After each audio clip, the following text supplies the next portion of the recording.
Do you know how to find the best time to write? That's the topic I'm addressing today in The Right Question. I'm Daphne Gray Grant, the Publication Coach.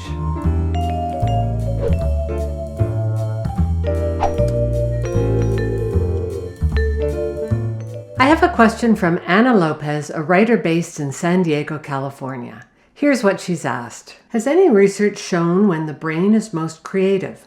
Or is it different for everyone, depending on whether you're an early morning person or a night owl? And how does our creativity change over the course of the day? Thanks for the rather sophisticated question, Anna. Cognitive neuroscience began in the 1960s, and these scientists have helped us uncover information that no one had access to before. Back when I was a child, I was a night owl, and my parents saw me as lazy and stubborn for having a hard time dragging myself out of bed in the morning. Now we understand that people are hardwired with certain sleep rhythms known as chronotypes. They have nothing to do with laziness. There are night owls, morning larks, and so-called third birds, people who fall somewhere in the middle. If you want to track your peak energy time, which is different from your peak creativity time, it's important to know which kind of bird you are. For energy, I'm providing a link below to a blog post by productivity expert Chris Bailey. But let's get back to the question of creativity. This is related to the part of our brain where self-monitoring and self-criticism takes place.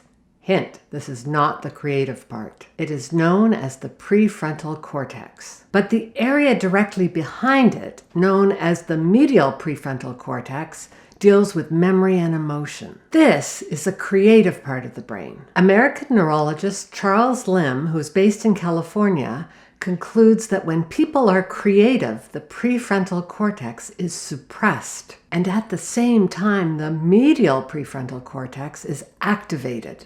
I'm including a link below to his study on jazz musicians. But here's the most interesting point about Dr. Lim's research.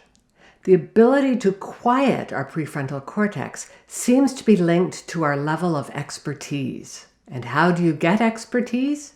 Practice. So worry more about getting enough practice rather than the specific time you do it. I usually recommend writing in the morning because there is some evidence that our creativity tends to be highest during and immediately after sleep. But here's the bigger benefit. If you do your writing first thing in the morning, you'll spend less time during the day chastising yourself for having failed to write. You'll have eaten your frog first thing in the day and you'll feel great. Of course, for die-hard night owls, I don't think this advice is going to be terribly effective. So let me reiterate this.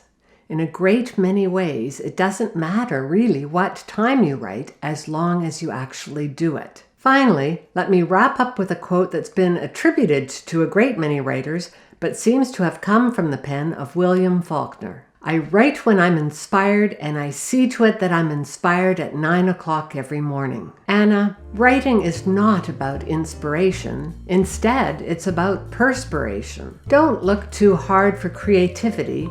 Instead, look for enough opportunities to practice.